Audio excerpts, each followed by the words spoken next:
Olá pessoal, tudo bem? Eu espero que sim. Eu sou a professora Cristiane Aguiar, ministra da disciplina de Metodologia da Língua Portuguesa.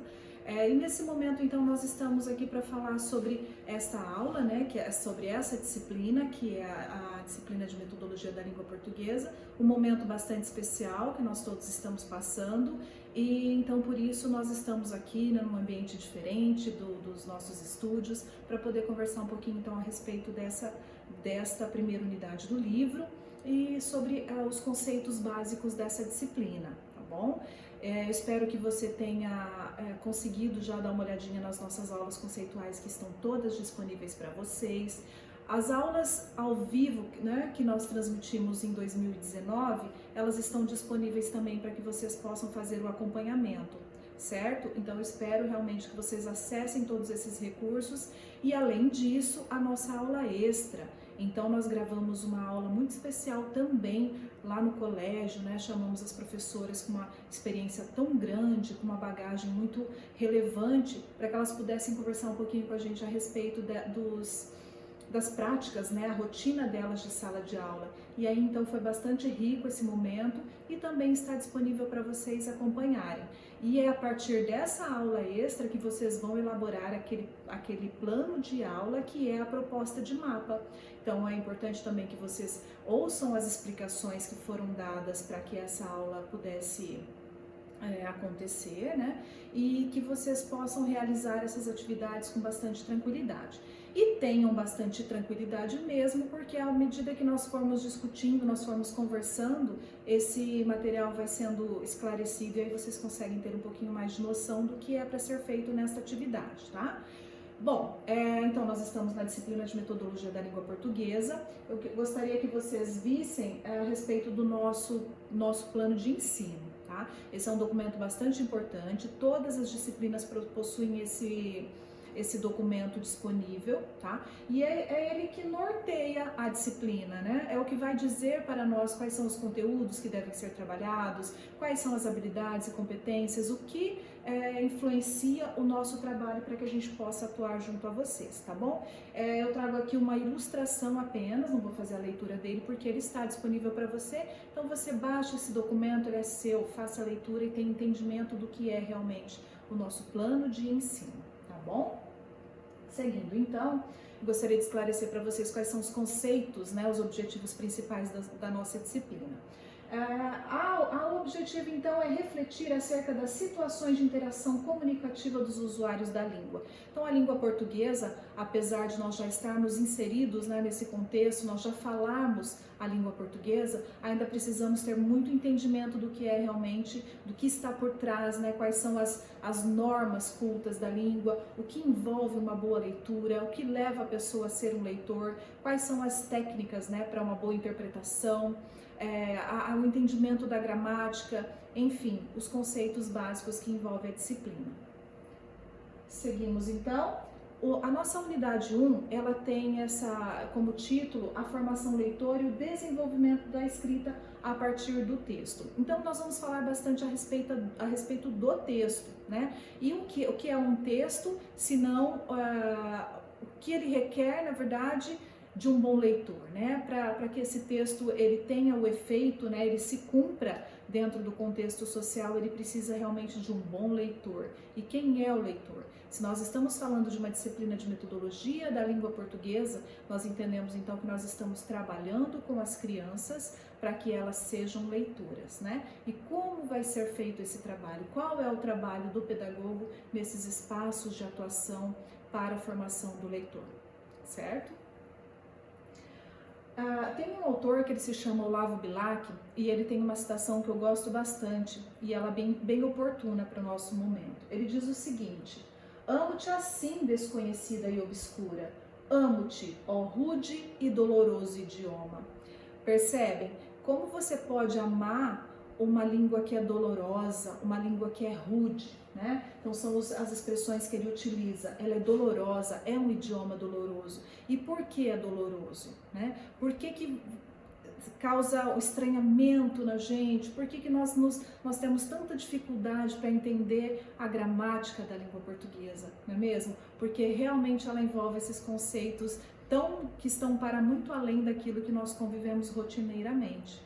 Então, ela acaba sendo dolorosa, sim, o seu estudo ela é árduo, mas tal como a matemática, que as pessoas costumam dizer, né, que ela é tão difícil, ela é tão dolorosa também para entendimento, assim está a língua portuguesa, porque ela não é somente essa fala, né, que nós utilizamos na nossa vida, né? Então ela tem muito mais a ser trabalhada, a ser entendida, para que nós possamos trabalhar com afinco e dedicação e obter os resultados que nós esperamos com o nosso trabalho em sala de aula, com as crianças, né, na formação de novos leitores.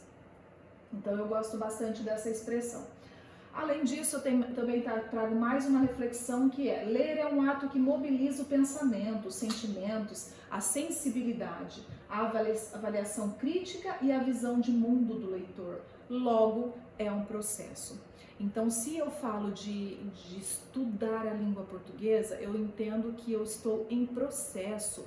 É um contínuo desenvolvimento de habilidade, né? Eu estou constantemente aprendendo, entendendo. A cada nova leitura que eu faço, a cada novo recurso, a cada novo gênero que eu me deparo, eu preciso de uma nova estratégia, eu preciso de outras capacidades e possibilidades para entendimento.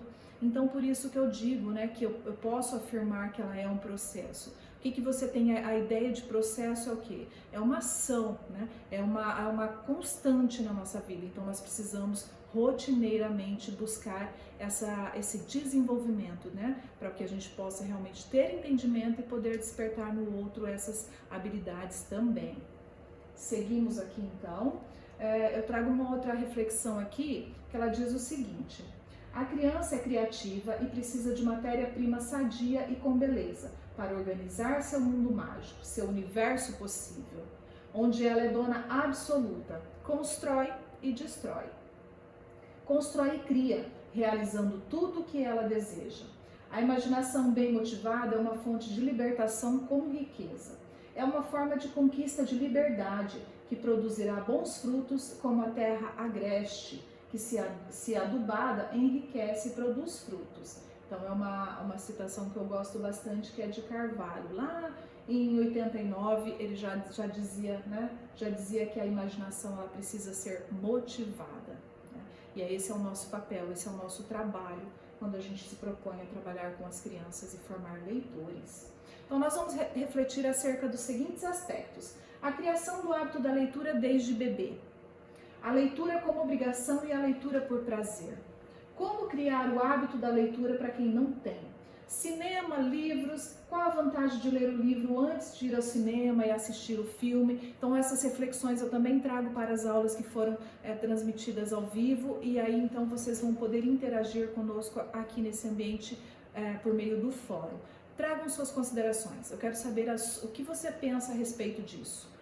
Como nós podemos trabalhar a leitura desde a mais tenra idade, né? Desde que a criança já começa a despertar, começa a ter um sentido um pouquinho mais curioso a respeito das circunstâncias, né? Das coisas que estão à sua volta. Como é que eu posso utilizar toda essa curiosidade a favor de despertar um futuro leitor, né? Existe uma pesquisa que ela é bastante relevante, que ela diz que as escolas no Brasil hoje, uma grande maioria delas, né, não tem biblioteca nas escolas. Então, qual é o seu papel enquanto professor? Pensar em estratégias diferenciadas para poder trabalhar, se por acaso você vier a adentrar um espaço desse, né, que você não tem, por exemplo, uma biblioteca, né? Então, são questões que você precisa pensar. Seguindo então, eu digo aqui que textos com função social, a linguagem nas relações sociais e interação dos sujeitos são informações importantes também para que eu possa trabalhar os conceitos de formação de leitor. Mas por quê? Porque eu preciso ter interação. As crianças interagem umas com as outras e elas passam a interagir com os textos também. E é isso que é o foco, né, de uma formação com relevância nesse sentido. Eu preciso usar o que eu tenho à minha volta para poder trabalhar esses conceitos, para poder trabalhar esses recursos. Então, a partir do momento que essa criança já interage com a família, com os parentes, com os vizinhos, com os amigos e na escola, então eu começo a pensar também em estratégias para que essa criança possa ter interesse maior para a leitura. E para isso, claro, ele precisa ter esses recursos, né? Ele precisa ter o entendimento de que ele vai precisar de todo esse aparato do professor, né? Todo esse norte, o professor ali guiando as estratégias, criando oportunidades para que ele possa ter esse contato maior. A gente não está aqui dizendo para vocês que trabalhar com texto em sala de aula é um dos recursos mais tranquilos e fáceis, não é. Envolve muita criatividade mesmo, como eu já disse, né? Envolve uma questão muito maior de preparo do professor, no sentido de que ele precisa mesmo buscar as ferramentas necessárias para que esse trabalho se efetive. Seguindo aqui então, para que nós possamos refletir mais um pouquinho, como criar oportunidades para que as pessoas tenham possibilidade de viver uma experiência de leitura, seja qual for, e que essa experiência se repita e sustente outras experiências de leitura. Esse é o desafio, né?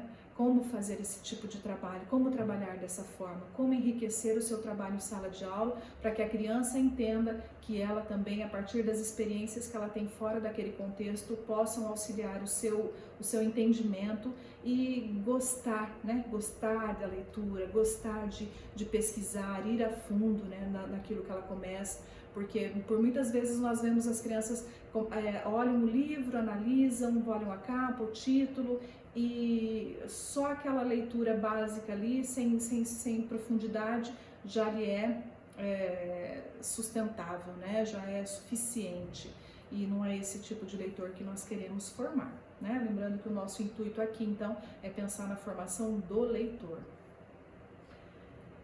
E aqui, então, nós temos o seguinte: a leitura é o mais completo exercício intelectual. Tem uma imagem também que eu gosto bastante, que é de um cérebro que vai processando informações e ele em constante movimento, como se ele estivesse realmente fazendo exercícios físicos. E o nosso trabalho não é isso, né? Quer dizer, levar as crianças a fazerem esse exercício mental, né? Vou colocar o cérebro realmente para se exercitar, porque quando eu coloco a criança em contato com um filme, com os programas, as séries, o próprio celular, ela recebe tudo de forma muito passiva, né? Aí quer dizer, a informação já está basicamente dada, entregue para a criança, né? E os estudos revelam também que a única forma em que o nosso cérebro realmente se exercite é por meio da leitura. Por quê? Porque ele faz conexões, ele faz sinapses, ele vai juntando uma informação a outra, ele vai buscando, né, alguma coisa naquela leitura, ele vai buscando fazer ganchos numa outra leitura que ele já teve, num outro entendimento, num outro contexto que ele já possui, né? Então é aquilo que nós chamamos de conhecimento prévio. Então é importante isso, que nós tenhamos essa clareza. Não é só dizer leitura é importante. Não é simples assim, né? Então nós precisamos entender por que ela é importante e como isso se faz, né? Como nós trabalhamos no contexto de formação desses novos leitores. Vamos lá? Seguimos aqui.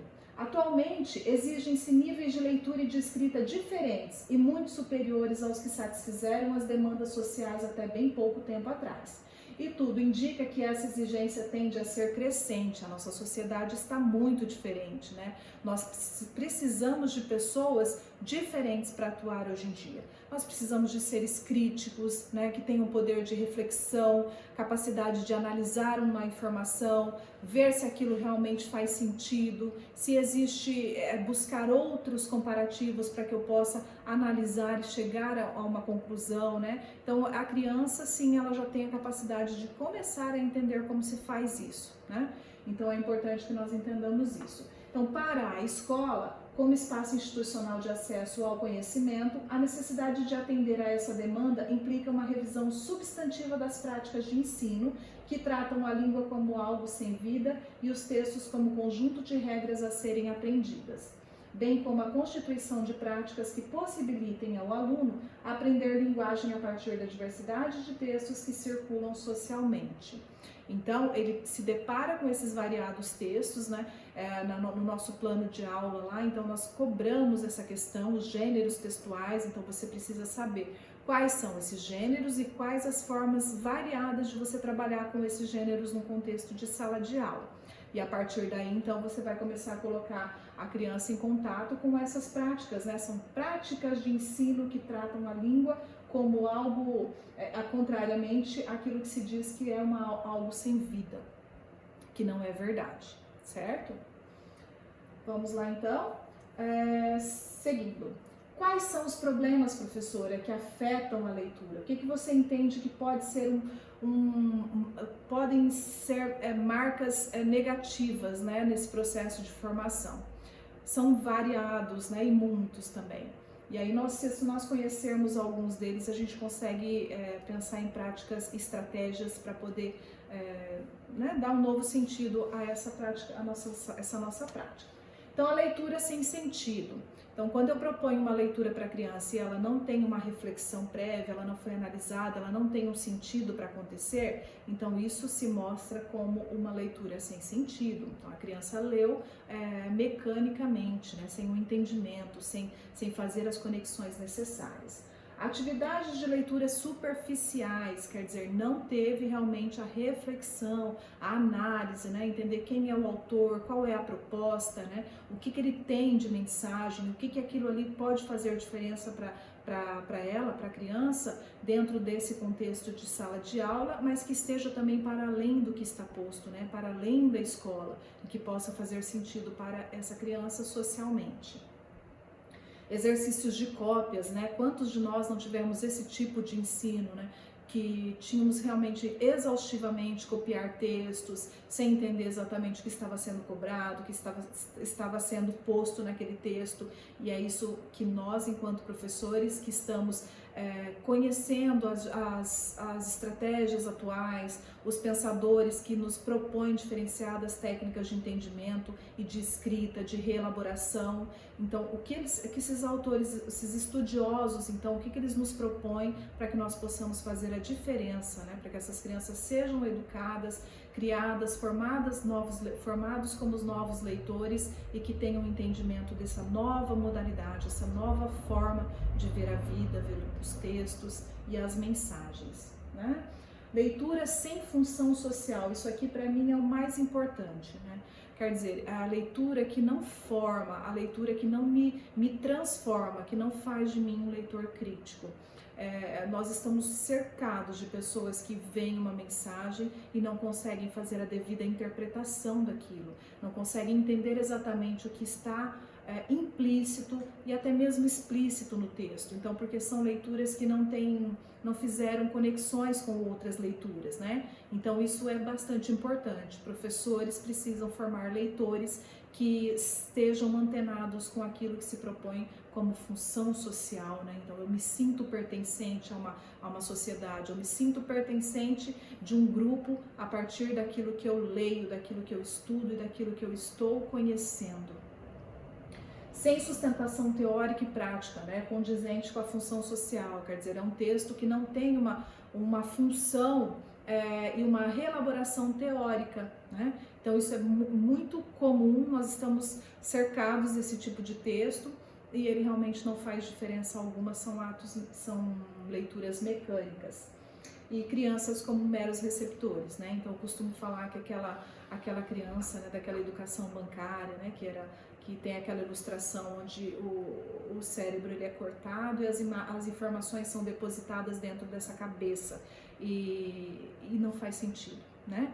Faz sentido a partir do momento que eu coloco os olhos e eu coloco o meu cérebro para exercitar aquelas informações e processar todas elas. Vejam como é sensível, né, o nosso trabalho, como é delicado um trabalho de um professor que realmente está preocupado com esse tipo de formação. E para isso, então, eu trago a teoria que nos dá suporte apresentando a ideia de que textos são considerados unidades linguísticas que possuem sentidos interdependentes. Eu gosto bastante dessa imagem também porque ela coloca a leitura, a fala e a escrita como algo simultâneo, né? Então, se eu leio, eu falo, eu escrevo, se eu escrevo, eu falo, eu leio. Então, você entende que é um processo, né? Um processo sendo construído constantemente, né? E não são atos isolados, são técnicas e práticas que precisam ser exercitadas diariamente. No decorrer das aulas, eu falo bastante a respeito da interdisciplinaridade, então isso é importante você trazer à tona essas questões também, porque não é só a leitura de livros que estejam voltados para a língua portuguesa, tá? É importante saber isso. E o leitor traz o que consigo? Ele traz conhecimento sobre o texto, certo? Conhecimento da situação comunicativa, conhecimento sobre o texto escrito, conhecimento sobre o mundo, né? A criança que já é estimulada desde cedo, ela tem todos esses entendimentos, porque os estudos também levam essa compreensão de que as crianças que têm contato com a leitura desde que nascem, né, elas vão crescendo, sendo estimuladas, vendo os pais lendo, vendo os avós, tendo esse entendimento de que a leitura é importante no seu meio, né, naquele ambiente que ela está, ela vai entendendo que fora dali aquilo também é importante. Por outro lado, nós temos crianças que nunca tiveram contato nenhum com o livro, né? E aí é o trabalho do professor. Como você vai fazer isso? Você vai incentivar uma criança que já chega para você sem nunca ter tido o menor contato com livros, com revistas, com jornais, com gibis, e aí é o desafio, né? Quer dizer, entregar uma criança que já está muito bem motivada, incentivada, já tem todo esse conhecimento, essa visão acerca dos textos escritos, os textos verbais e não verbais. Nós temos também as crianças que não têm absolutamente nenhum tipo de contato com esses recursos. Então esse é um desafio também para você, enquanto professor, pensar como você vai trabalhar, como que você pensa a sua prática docente, levando em consideração que você terá sim esses dois mundos, né, dentro de um mesmo espaço. Então é muito importante. E então agora eu trago a respeito dos gêneros textuais. Ah, professora, até porque você cobrou lá no mapa, né, a respeito dos gêneros textuais. E quais são esses gêneros? O que é isso, afinal?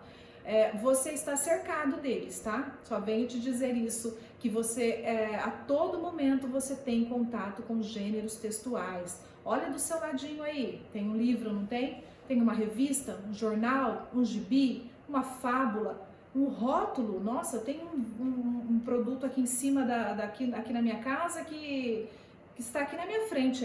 Isso sim, isso mesmo, isso é um gênero textual. E aí você pode utilizar também, mas eu posso levar rótulos para trabalhar com as crianças? Pode e deve. As crianças começam a analisar as marcas, né? Elas vão entendendo quais são os recursos, o que as empresas utilizam para chamar a sua atenção em um produto. São técnicas bastante interessantes. Mas vamos ver o que a teoria nos diz a respeito dos gêneros textuais. Os gêneros se constituem a partir do uso prático da língua em situação comunicativa. Eles se diferenciam pelos conteúdos específicos que vinculam, pelas características particulares dos textos produzidos nas diferentes situações e pelas configurações específicas de linguagem utilizadas neste ou naquele texto. Então, são situações comunicativas, né? Os gêneros textuais, eles possuem um viés, eles possuem uma característica própria para cada um. Então, vamos lá que eu vou mostrar daqui a pouquinho para vocês os exemplos, então, de gêneros textuais. Olha lá, gêneros que você nem imaginava que fossem gêneros textuais, não é mesmo? Então, olha lá, conto de fadas, entrevistas, resenhas críticas, piada, diário, autobiografia, narrativa de ficção científica, romance, relato de viagem, currículo, olha só, um artigo de opinião, a fábula, um editorial e uma carta do leitor. São exemplos, tá? Mas nós sabemos que existem muitos outros recursos. Certa vez eu vi uma professora que trabalhava com uma lista telefônica, olha só. Que bacana, né? E aí as crianças tinham que fazer pesquisas por meio da lista telefônica. Ninguém nem encontra mais listas telefônicas hoje em dia, né? Pois é, mas era um recurso utilizado e que as crianças gostavam bastante. e aí elas produziam, né? Aí vinha a questão da produção de texto a partir dessa lista. Então a criança tinha que elaborar a sua própria lista telefônica a partir dos nomes que elas conheciam, com números fictícios, enfim. São elaborações, né? São ideias que são pensadas pelos professores e que agora eu chamo a sua atenção, eu desafio você a também pensar em possibilidades, porque quando nós falamos em contos de fadas, né, as fábulas ou as histórias em quadrinhos, aí a gente já começa a pensar assim, mas aí é fácil, né? Por quê? Porque são livros ilustrados, as crianças gostam, então não tem por que dar errado. Então eu desafio você a pensar coisas diferentes. Mas para a nossa atividade mapa, você fique bastante tranquilo, é o gênero que você escolher, tá bom? Seguindo então, eu trago uma outra citação aqui para a gente já caminhar para os nossos minutos finais, que ela diz o seguinte: numa sociedade com base no conhecimento, é necessário que você seja estudante a vida toda. Então essa questão que eu quero deixar para vocês. Esse ano eu concluí a minha graduação em pedagogia. Era um sonho que eu tinha, porque eu já sou formada em letras, e eu tinha o sonho em fazer, né, voltar novamente para os bancos escolares e concluir a minha segunda graduação. E esse ano eu fiz, né, concluí a graduação e me sinto bastante feliz, bastante motivada. E vocês estão aí agora, alunos da pedagogia, alunos do segundo ano, já pensando, já caminhando, né, para pensar realmente já nessa atuação em sala de aula, para pensar no trabalho com as crianças. Essa questão da formação continuada é bastante importante, né, para que você já pense, se você já está na segunda graduação ou até mesmo na primeira, para você pensar que você precisa buscar constantemente, visto que as tecnologias estão aí, estão dispondo de coisas, né, alternativas, recursos variados para que vocês possam trabalhar de forma variada também com essas crianças, tá certo? Pessoal, para essa aulinha nossa, uma aulinha mais curta, mas eu convido você a assistir a primeira aula, tá? Que já está disponível lá, além da aula extra, para que você tenha um entendimento maior acerca dessa primeira unidade. Eu gostaria de conversar um pouquinho mais com você a respeito do nosso mapa. Alguns alunos estão encaminhando dúvidas, né? Precisando entender um pouquinho mais o que é para ser feito. A proposta é bastante simples, trata-se de um plano de aula, né? Então, a partir dos gêneros que vocês estão fazendo a leitura lá no material da disciplina, você vai pensar em um desses gêneros e você vai propor para nós como você trabalharia esse gênero textual se você já tivesse, né? Se você já estivesse envolvido com esse contexto de sala de aula, certo? Não é difícil. E além disso, né, que esse eu acho que deve ser um desafio um pouquinho maior, é essa questão de você pegar seu celular e pedir para alguém gravar você vai apresentar esse plano de aula, né? Porque nós temos uma disciplina aqui no curso que se chama Novas Tecnologias na Educação. Então, seria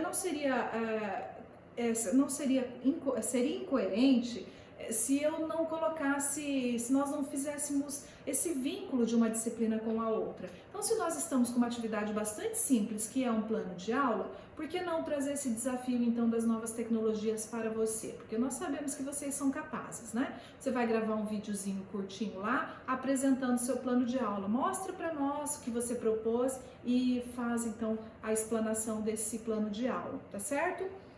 Olha só, amanhã, então, a nossa aula é na quinta-feira, né? Então, nós temos uma live marcada para quinta-feira. Eu gostaria que você assistisse. Essa aula também já vai ficar disponível para você participar. Então, nós vamos ter essa live, você participa bastante ativamente, vamos tirando as dúvidas, vamos conversando junto com os professores mediadores e aí nós vamos interagindo nesses espaços, tá bom? Eu espero que vocês tenham gostado, eu fico à disposição de vocês, podem encaminhar suas dúvidas, suas considerações, nós vamos nos falando. Um grande abraço e até logo mais na nossa live. Até já!